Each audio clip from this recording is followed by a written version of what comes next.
I got a job at a local restaurant chain as a host for the summer, and it was a pretty big deal for me since this is my first actual job. When I told my nana about it, she asked if she could pray with me about it. I was honestly at a loss for words. I'm not upfront about the fact that I don't believe the things she raised me to believe in the church, and I wasn't mentally prepared to come clean in the moment.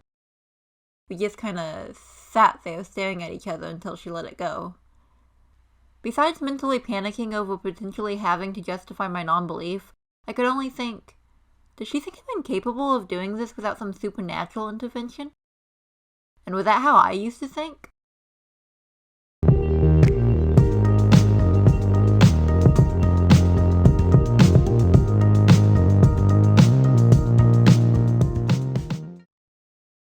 I remember prayer feeling like I was in the presence of something greater than myself when I was in the Church of Christ.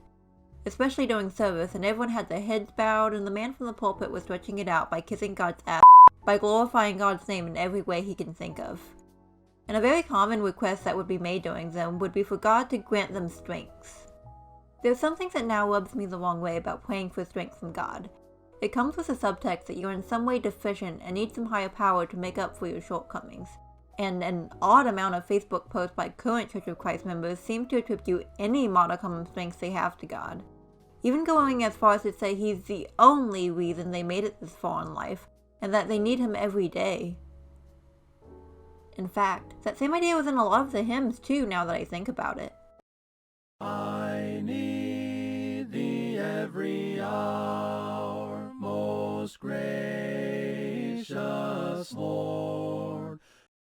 You alone are my strength, my shield.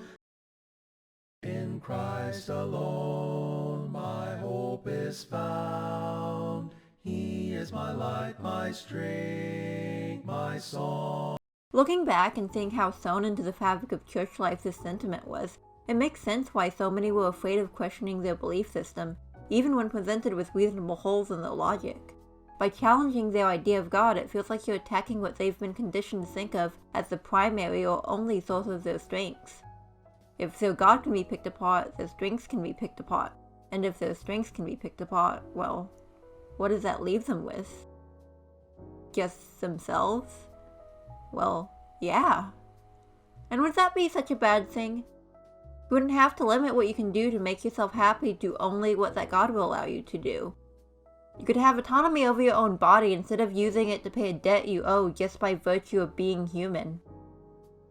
And you wouldn't have to do a bunch of apologetics to excuse all the times God apparently allowed you to get in such a low state, just so he could be the one to get you out of it. I once thought that proudly proclaiming God as the source of your strengths was a powerful declaration that lets everyone know why your life is as good as it is. Now, I see it as a sad way of viewing your own capabilities and reinforcing the idea that any small wins you have in life aren't your own. So, it wasn't you that pulled yourself out of that dark depression?